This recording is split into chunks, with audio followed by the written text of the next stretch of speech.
Episode की शुरुआत एक फ्लैशबैक से होती है। ईयर है 1943। दो अमेरिकी सिपाही एक ट्रक से कुछ लाशें अनलोड कर रहे होते हैं। एक सिपाही का नाम होता है मैरिक और दूसरे का हेस। मैरिक हेस से बार बार कुछ पहेलियां पूछता रहता है, जिस वजह से हेस फ्रस्ट्रेट होने लगता है।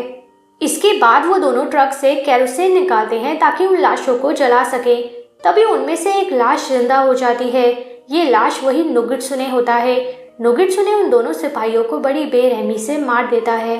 प्रेजेंट टाइमलाइन में मिस्टर युकीमुरा अपनी क्लास के लिए ब्लैक बोर्ड प्रिपेयर कर रहे होते हैं। तभी उनको वहाँ एक फ्लाई उड़ती दिखती है, जिसको वह किताब से मार देते हैं। तभी नोगुत्सुने साइल्स वहाँ पर आता है और उनसे मिसेस युकीमुरा के वो रिमेनिंग टेल्स वाले डैगर्स के बारे में पूछता है, जिनसे वो ओनी यानी के डीमन वॉरियर्स को समन करती हैं। नोगुत्सुने को पता है कि उन लोगों ने सबसे ज्यादा स्ट्रॉन्गेस्ट वाले टेल्स डैगर अभी भी बचा के रख रखे हैं। मिस्टर युकीमुरा नाटक करते हैं कि उनको कुछ नहीं पता कि स्टाइल्स किस बारे में बात कर रहा है। नोगुत्सुने कहता है कि उसके पास एक तरीका है जिससे मिस्टर युकीमुरा सब सच उगल देंगे। नोगुत्सुने वो किताब उठाता है जिससे मिस्टर युकीमुरा ने थोड़ी देर पहले एक फ्लाई को मारा था। वो फ्लाई अभी भी जिंदा है और मिस्टर युकीमुरा के मुंह में घुस जाती है, जिस वजह से मिस्टर युकीमुरा खांसने लगते हैं। नेक्स्ट सीन में हमें पता चलता है कि मल्या ने स्कॉट तक वो पिक्चर पहुंचा दी है जो उसको और साइल्स को बेसमेंट में पड़ी स्केलेटन की पॉकेट से मिली थी। उस फोटो के साथ साथ वहाँ एक कताना स्वॉर्ड भी थी। उस फोटो को देख के स्कॉट और कीरा भी शॉक हो जाते हैं, क्योंकि उस फोटो में जो औरत है वो हूबहू कीरा जैसी दिखती है। कीरा और स्कॉट को लगता है कि शायद वो औरत कीरा की ग्रैंड मदर होंगी, क्योंकि वो फोटो ईयर 1943 को बिलोंग करता है। तभी कीरा को अपनी मॉम का मैसेज आता है। कीरा और स्कॉट स्कूल पहुंचते हैं तो देखते हैं कि मिस्टर युकीमुरा जोर जोर से खांस रहे हैं और मिसेस युकीमुरा उनको कंफर्ट कर रही हैं। मिसेस युकीमुरा अपने हस्बैंड को एक स्पेशल दवाई देती हैं जो उन्होंने कीरा से घर से मंगवाई है। उस दवाई को खा के मिस्टर युकीमुरा को ब्लैक लिक्विड की वॉमिट होती है और वो दोबारा ठीक हो जाते हैं। हमें पता चलता है कि मिसेस युकीमुरा का फर्स्ट नेम नोसिको है। वो बताती हैं कि नोगुत्सुने उनके आखिरी डैगर के पीछे है, जिसको उन्होंने बहुत संभाल के रखा है। कीरा अपनी मॉम को पिक्चर दिखाती है और उनसे पूछती है कि फोटो में वो जो औरत है वो कौन है। मिसेस युकीमुरा बताती हैं कि वो फोटो उन्हीं का है। ये सुन के स्कॉट कंफ्यूज हो जाता है, क्योंकि वो फोटो 1943 का है, तो इसका मतलब कीरा की मॉम की एज 90 के आसपास होनी चाहिए। मिसेस युकीमुरा बताती हैं कि उनकी एक्चुअल एज 900 साल है। ये सुन के कीरा शॉक हो जाती है और अपने डैड से उनकी एज पूछती है। वो कहते हैं कि उनकी एक्चुअल एज 43 ही है। इसके बाद कीरा अपनी मॉम को वो कताना स्वॉर्ड देती है जो कि टूटी हुई होती है। मिसेस युकीमुरा बताती हैं कि वो स्वॉर्ड तब टूट गई थी जब उसको 1943 में एक नोगुत्सुने के अगेंस्ट यूज किया गया था। कीरा अपनी मॉम से उसको पूरी स्टोरी बताने को कहती हैं कि नोगुत्सुने कहाँ से आया था। मिसेस युकीमुरा बताती हैं कि ये सब ओक क्रीक नाम के एक जापानीज इंटर्नमेंट कैंप में स्टार्ट हुआ था। ये सुन के स्कॉट कहता है कि पर जब एलिसन ने मिस्टर युकीमुरा को वो जापानीज ऑडियो रिकॉर्डिंग सुनाई थी तो उन्होंने कहा था कि ओक क्रीक नाम का कोई इंटर्नमेंट कैंप नहीं था। मिस्टर युकीमुरा बताते हैं कि उस टाइम उन्होंने झूठ बोला था, क्योंकि तब उनको पता नहीं था कि वो एलिसन को ट्रस्ट कर भी सकते हैं या नहीं, क्योंकि एलिसन एक आर्जेंट है और उसकी फैमिली की हिस्ट्री बहुत ही वायलेंट है। मिस्टर युकीमुरा ये भी बताते हैं कि जब वो ग्रेजुएशन कर रहे थे तब वो ओक क्रीक पर रिसर्च कर रहे थे और उसी रिसर्च के दौरान उनकी मुलाकात अपनी वाइफ मिसेस युकीमुरा से हुई थी। मिसेस युकीमुरा बताती है कि 1943 में उन्होंने ही नोगुत्सुने को वहां समन किया था। फिर हम 1943 का एक और फ्लैशबैक देखते हैं। मिसेस युकीमुरा यानी कि नोशिको 1943 में ओक क्रीक में ही रहती थी। अपने बाकी के साथियों और ज़रूरतमंदों की हेल्प करने के लिए वो आए दिन मिलिट्री सामान से सप्लाई चोरी कर करके अपने लोगों के बीच बांट दिया करती थी। उस कैंप में एक ओल्ड लेडी भी थी जिसका नाम सतोमी था। सतोमी को मंथली माइग्रेन पेन्स होते थे, इसलिए नोसिको उसके लिए भी आर्मी सप्लाई से चुरा के दवाई लाई थी, लेकिन सतोमी वो दवाई एक्सेप्ट करने से मना कर देती है। सतोमी नोशिको को डांटती भी है कि उसको ऐसे बार बार और इतना फ्रीक्वेंटली चोरी नहीं करनी चाहिए। अगर आर्मी वालों को पता चल गया तो उन सबको पनिश किया जाएगा। नोशिको सतोमी की बातों पर ज्यादा ध्यान नहीं देती, क्योंकि वो थोड़ी केयर फ्री टाइप्स थी। उसी मोमेंट पर एक बच्चा जिसको नोशिको ने एक बॉल चुरा के लाके दी थी, उस बॉल को जोर से फेंक देता है और वो बॉल कांच तोड़ के बाहर गिर जाती है। ये देख के सब लोग डर जाते हैं और नोसिको के चुराए सप्लाईज छुपाने लगते हैं। तभी 3 आर्मी मैन वहां आते हैं। 2 तो वही होते हैं जिनको हमने एपिसोड की शुरुआत में देखा था, मेरिक और हेस, और तीसरा होता है कॉर्पोरल रिस। मेरिक और हेस प्रिजनर्स की चेकिंग करने लगते हैं और इनको अक्यूज करते हैं कि उन्होंने आर्मी सप्लाई से सामान चुराया है, लेकिन रिस अपने साथियों को रोक लेता है और कहता है कि वो चेकिंग कल आके करेंगे। इसके साथ साथ रिस उस बच्चे को वो बॉल भी वापस लौटा देता है। प्रेजेंट टाइमलाइन में मिसेस युकीमुरा कहती हैं कि उनको उस कताना स्वॉर्ड को वापस जोड़ने के लिए कीरा की हेल्प चाहिए और उनको जल्दी करनी होगी क्योंकि ये काम सिर्फ दिन की रोशनी में ही किया जा सकता है। कीरा कहती है कि जब तक उसकी मॉम उसको पूरी स्टोरी नहीं सुनाएंगी वो उनकी हेल्प नहीं करेगी। मिसेस युकीमुरा दोबारा स्टोरी सुनाने लगती हैं। एक और 1943 के फ्लैशबैक में हम देखते हैं कि नोसिको और कॉर्पोरल रिस एक दूसरे से प्यार करते थे और इसीलिए रिस ने चोरी के लिए किसी को कुछ नहीं कहा था और अपने सिपाहियों को तलाशी लेने से भी मना कर दिया था। रिस नोसिको को कहता है कि उसको इतना चोरी नहीं करना चाहिए, स्पेशली मेडिकल सप्लाईज की, वरना और भी लोगों को शक होने लगेगा। प्रेजेंट टाइमलाइन में कीरा अपनी मॉम से कहती है कि उसको उनकी लव स्टोरी नहीं सुननी है, वो मेन पॉइंट पर कब आएंगी कि नोगित्सुने वहाँ कैसे आया। ये देख के स्कॉट समझ आता है कि मिसेस युकीमुरा जानबूझ के स्टोरी स्लो सुना रही हैं ताकि जल्दी से रात हो जाए और डीमन वॉरियर्स नोगित्सुने साइल्स को मारने उसके पीछे चले जाएं। मिसेस युकीमुरा उन लोगों को बताती हैं कि उनके वुंड्स खुद ही हील हो जाते हैं। वो एक कित्सुने हैं और इसी वजह से उनके पास ये पावर्स हैं कि वो कभी बीमार भी नहीं होती। सेम पावर्स कीरा के पास भी हैं, लेकिन ये पावर्स नॉर्मल इंसानों के पास नहीं होती। एक और फ्लैशबैक में हम देखते हैं कि नोसिको रिस को फ्रेंच सिखा रही होती है क्योंकि जल्द ही रिस का ट्रांसफर दूसरी जगह होने वाला है। तभी वो दोनों चुपके से देखते हैं कि मेरिक और हेस कैंप के डॉक्टर के साथ पैसों की कुछ लेन देन कर रहे हैं।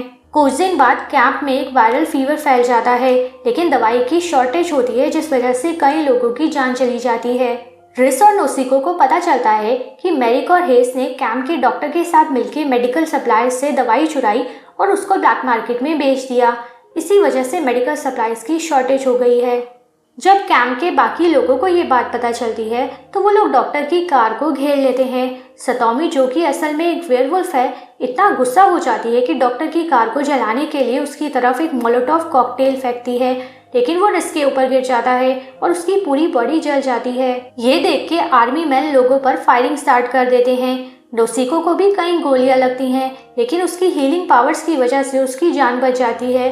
लेकिन गोली लगने की वजह से उसकी वाइटल्स इतने स्लो हो जाते हैं कि सबको लगता है कि वो भी मर चुकी है। रिस को इलाज के लिए आइकन हाउस ले जाया जाता है, लेकिन उसकी जान नहीं बच पाती और उसकी बॉडी को बैंडेजेस से कवर कर दिया जाता है। इसके बाद इस इंसिडेंट को कवर अप करने के लिए सभी डेड बॉडीज को जलाने के लिए ट्रक से एक सुनसान जगह ले जाया जाता है।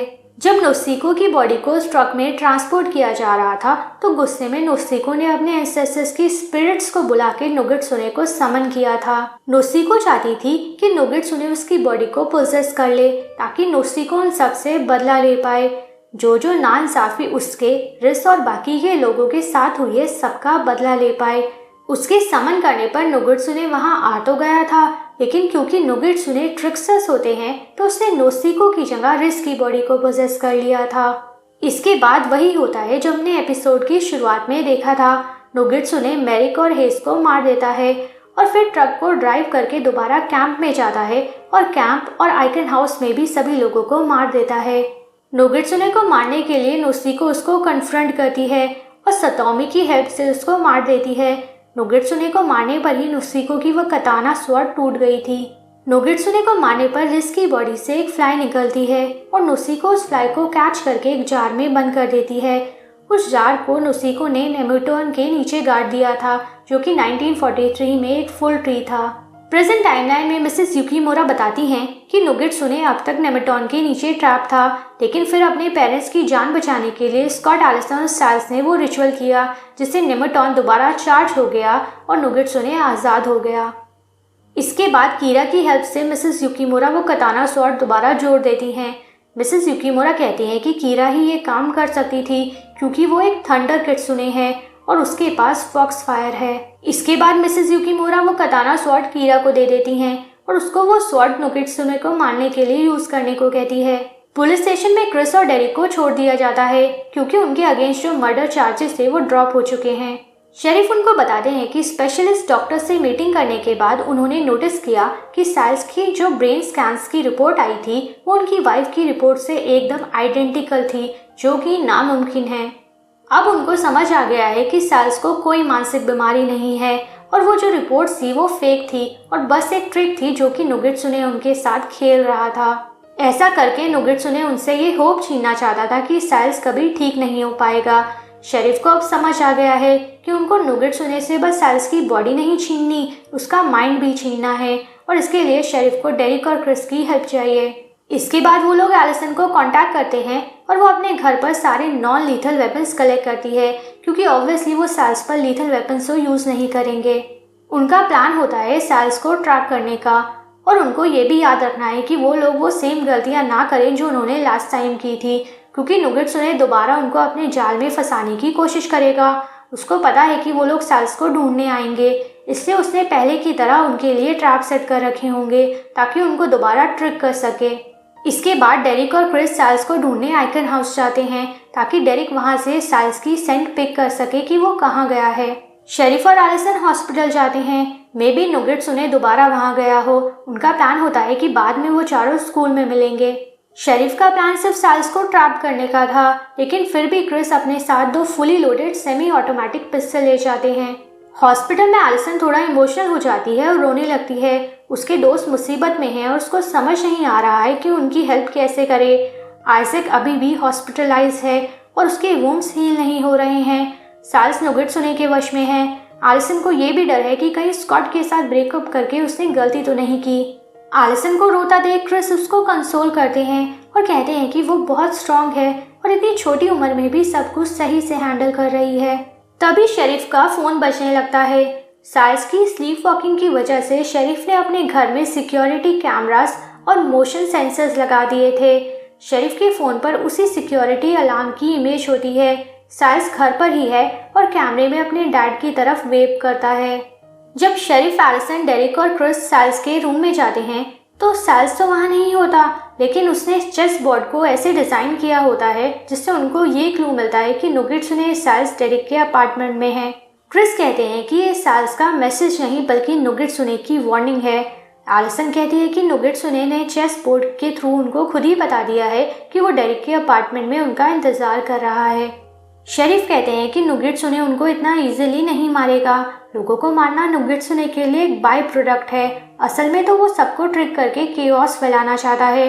वो लोगों को बस मेक श्योर करना है कि वो नुगेट्सु के बिछाए जाल में ना फंसे। लास्ट सीन में हम देखते हैं कि शेरिफ अकेले ही डेरिक के अपार्टमेंट में जाते हैं और साइल्स उनको हाय डैड कहता है। इसी मोमेंट के साथ ये एपिसोड खत्म हो जाता है। अगर आपको इस एपिसोड की एक्सप्लेनेशन अच्छी लगी हो तो इस वीडियो को लाइक और चैनल को सब्सक्राइब जरूर कीजिएगा। Thank you for watching and have a very nice day.